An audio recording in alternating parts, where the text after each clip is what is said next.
За авилгал бол тогтолцооны суурь асуудал болсон гэж та хэллээ. За тэгвэл энэ авилгажуулсан тогтолцооны үндэс суурь нь хөдөлгөх хүч нь амин сүнс нь сүүлийн 36 жилийн дийлэнх олох цаг хугацаанд ирэх барьсан Монгол ардын нам өөрөө болцоход байна гэдгийг та хүлээн зөвшөөрөх үү? 2016 оны Улсын хурлын сонгуулийн өмнө танаа намын 60 тэрбум төгрөгөөр төрийн өндөр албан тушаал 8 айлцах нууц төлөлгөө ил болсон боловч танаа нам сонгуульд өмнөхөө олонхын ялалт байгуулсан. Энэ цаг хугацаанаас хойш төрийн хулгай, хэргийн тоо, үнийн дүн тэрбумаар биш их найдаар хэмжигдэх болсон. Авилгын эсрэг тэмцэл чинь нам дотроос эхлэх ёстой. Танаа нам цэвэршихгүй бол Монгол улс хөгжихгүй гэдгийг одоо Монголын иргэд бүгд харж байна. Тэгэд энд танаа манаа гэдэг зүйл ерөөсөө байхгүй. Сүүлийн 10 жилд Монгол улсын төсөв үлэмжт хэлсэн төрийн өмчийн компаниуд даам гарсан, авилга огцон өссөн. Энэ бүхэнд танаа намын л оролцоо байсан. Тэгэхээр та нам дотроо энэ цэвэрлэгийг хийж чадах юм уу юу гэдгийг л бид нар харж байгаа. Танаа гэж хэлсээрэн байгаад улс төрийн хилмигдүүлэлтийг сүүлийн 10 гаруй жилийн туршид явуулж байгааг бас хүлээн зөвшөөрөх үү?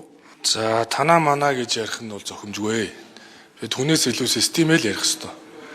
Тэгэхээр та бид бас залуу хүмүүс одоо хуучны арга барилаасаа салж явах урагшаа харж зоригтой золбоотой ажиллахгүй бол танаа манаа гэж хэрэлдсээр байтал. Одоо болохоо ойллоо шүү. 11 сарын 17-нд намын дараагаар би сонгогдсон. Тэгээ миний цаг бол тэндээс эхэлсэн. Тийм учраас авилгатаа тэмцэх тэмцэлт бол би үргэлж хатуу байр суурьтай зогсно.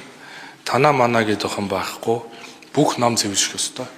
Улс төрийн намуудтай үргэлж уриалдаг. Нам дотроо цэвэрлэгдэх ёстой, цэвэрших ёстой, хариуцлагатай байх ёстой, ёс зүйтэй байх ёстой. Тэгж хадаад нам нь эрүүл байвал төр нь эрүүл. Өөрөө парламентын засаглалын хамгийн сонгодог одоо энэ засаглал чинь өөрөө юу гэхээр нам нь төрийг бүрдүүлдэг. Нам нь цэвэрших ёстой. Тийм учраас намаа одоо цэвэршүүлэхийн төлөө бидний одоо залуучууд аль аль талдаа хичээн зүтгэе. Тэгээ танаа манаа гэж ярил танаад ч байна, манаад ч байна. Гэхдээ 11 сарын 17-нд миний цаг эхэлснээс хойш би намаа цэвэрлэх цэгцлэх ажилдаа ханцуу шамлж орсоо. Тэгэхээр та одоо харин танаад байгаа хүмүүсийг надаас илүү та бүгдээрээ л мэдж байгаа. Тийм учраас наад хүмүүстэй ч гэсэн адилхан хариуцлагын яриад одоо ингээд урагшлахгүй бол бүгдээрээ хүн ярьсаар яваад байвал дийлэхгүй шүү. Тэгэхээр би цаашдаа ерөнхий сайд болоод би хэлсэн шүү дээ. Ерөөсөө л хүн ярихгүй би. Шүгэл үлээж хит их бооброхгүй. Янз бүрийн кино драм хийхгүй. Entertainment хийхгүй. Үр дүнгээрээ харуулнаа гэж. Би өнөөдөр 24 хонж байна. Өнөөдрийн тогтолцоо асуудлыг шийдэхгүй. Энийг углуургаар нь шийдэх ёстой. Тийм учраас 16 оноос хойш эхлүүлсэн ажлуудаа л үргэлжлүүлж гинэ л гэж би хэлээд байна. Системийн хувьд, дэд бүтцийн хувьд бэлэн, хуулийн хувьд олон ажлыг бол ахиулсан урагшлуулсан. Орчин үед бол авилгатаа тэмцэхийн тулд ил тод байдлыг хүчээр шахаж шаарддаг. Хоёрт бол дижитал шилжилтийг дэмждэг. Лиценз зөвшөөрөл төрөөс олгож байгаа эрх олголтуудыг нь бүгдийг хүний оролцоог болгодог. Дээрээс нь хариуцлагын системийг зөвхөн KPI дээр үндэслэдэг. Эдийн засгийн хөгжлийн сайд багтаа KPI үндэсний 10 үзүүлэлтийг оруулж ирсэн. Энэ үндэсний индикаторуудаараа хэмжээд хариуцлага тооцдог механизм руу явна. Дээрээс нь авилгатаа тэмцэнэ гэдэг бол төрийн төлөө шударгаар ажиллаж байгаа төрийн албаагчдыг хамгаалахад орших ёстой бас. Тийм учраас өнөөдөр худалдаа авах ажиллагааг ахалдаг төрийн албаагч хүү боллоо шүү дээ. Энэ чинь юу вэ гэхээр бүгдээрээ шийдвэр гаргахаас айж, бүгдээрээ гарын үсэг зурхаас айж. Тийм учраас бид нар төрийн албаагчдыг шударгаар ажиллаа хийхэд хамгаалах механизмыг нь хамтд нь авч явах ёстой.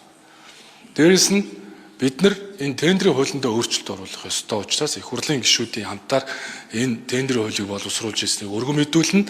Тендерийн хуулиар бид нар үе шатуудыг ойлгомжтой болгоно. Зарим одоо шаардлагатай өөрчлөлтүүдийг хийх ёстой. Тэгэхгүйгээр өнөөдрийн тендерийн хуулиар буюу зөвхөн одоо үн баг санал өгсөн болж гэдэг юм уу? Төрийн өмчт компаниуд хоорондоо заавал тендер авч бараа материал худалдаа авдаг. Өнөөдөр ялангуяа энэ үйлдвэр заводууд дээр жишээ нь машин нэвтрүүлэх гэхэд заавал тендер зарлаж тоног төхөөрөмж авдаг байдлаасаа болоод тэнд эдийн засгийг гацаад байгаа шүү дээ. Тэгээ бид нар гацаанаас гарыг гэж байгаа бол зоригтой хийх ёстой. Тийм учраас их хурлын гишүүдтэй амьдралыг илүү ярьж одоо тантай одоо би бас санал нэгдэж байна.